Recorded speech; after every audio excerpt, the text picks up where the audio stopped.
André Sapir, this was billed as a make or break summit for the Eurozone. Which one was it? Make, break?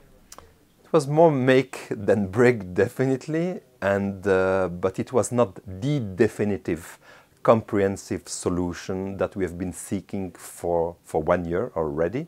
There's been a series of summits this year. Each of them have brought elements to the solution, but it won't be a historical summit. It will be, as I say, in this whole series of the year 2011, going into the right direction, moving forward, but definitely not a break. There was a huge amount of pressure on EU leaders to try and bring about this fiscal compact, tighter fiscal discipline. Yes. And now analysts are kind of pouring holes into that, saying, well, it's not really the answer. What's your take? Now, my take is that a fiscal compact has a whole series of elements. And the element that was put forward in the summit is a element. But it's not a whole compact. So I think this is where the disappointment comes from. Many of us would like to talk of something else also together. But maybe we have to be realistic, and maybe one needed to make that step forward in the direction of more fiscal discipline in order to be able to get the other elements.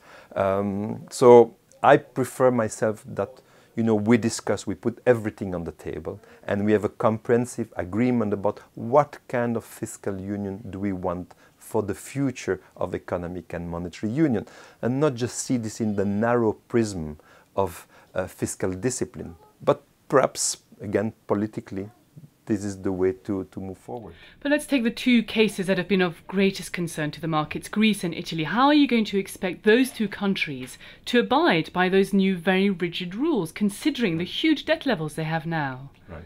So, first of all, clearly Greece and Italy are totally different cases. Luckily, Italy is not the Greek situation. And the other very important element in Italy has been the new government that just came on time before the summit. I think now we can breathe some hope into the system, because clearly the system could not manage an Italian situation that would move like Greece. Greece, as we know, has gone beyond sustainability of its debt. That's why there was already the 50% reduction on the private side of the debt. We are not there at all for Italy, and hopefully we will not be there ever, because the Italian government is taking measures of discipline, of austerity, but also there's going to be a new package coming out from the Monti government with growth-promoting measures. So I think Italy can still hope, by taking some austerity measures in 2012 and taking already measures that will boost growth for the years after that, to have sustainability of its public finances ensured.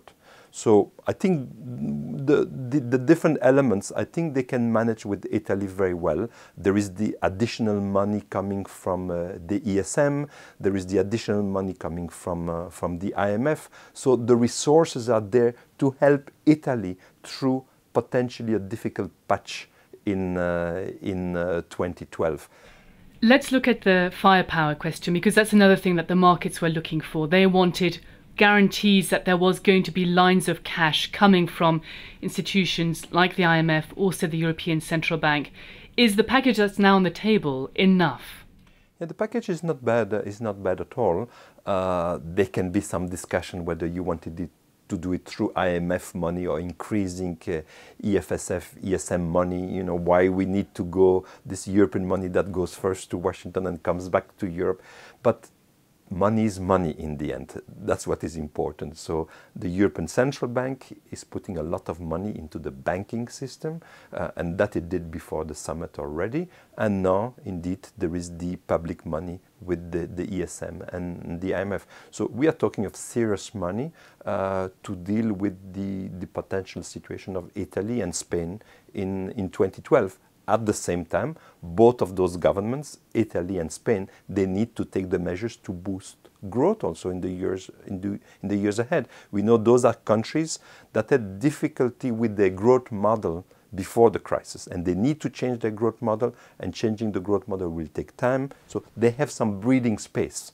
So, both austerity is important and measures to foster growth, both in Spain and Italy. So I think, yes, the elements are there in place to go through the year 2012 with not too much problem. So you're, in other words, confident about the Eurozone going forward? You see room for stability?